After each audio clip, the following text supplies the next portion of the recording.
कि वायुम एवं वायु को ही स्वेन भागधेयेन अपने भागधेय के द्वारा, अपने मतलब यजमान का जो भागधेय है, ये जो यजमान की वस्तु है वो उपधावती उसकी तरफ भागता है, यानी उसको देता है।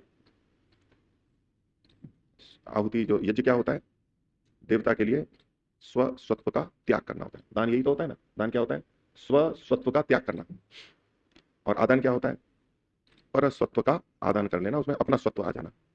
तो जब आहुति देते हैं तो वो अपने वाले की ही देते हैं, इसलिए कहा जाता है कि अपने धन की में से निकाल के जो आहुति देते हैं वो तो उसके लिए यज्ञ होगा, लेकिन दूसरों के धन से प्राप्त जो चीजें हैं उससे आहुति देने से तो उसको कर्म कर्म का जो सहयोग है उतना पुण्य मिल जाएगा, बाकी उसका तो अपना दान नहीं है। इसीलिए यज्ञ का विधान किन के लिए होता है, गृहस्थियों के लिए या वानप्रस्थियों के लिए। वानप्रस्थियों के पास भी कुछ धन रहता है अपना, पूरी तरह छोड़ा हुआ नहीं होता है। सन्यासी को वैसे नहीं है, और ब्रह्मचारी को भी नहीं है, ब्रह्मचारी के लिए अग्न्याधान आदि रहते हैं। और महर्षि दयानंद ने सामान्य रूप से सभी के लिए भी विधान किया है, ब्रह्मचारियों के लिए भी किया है।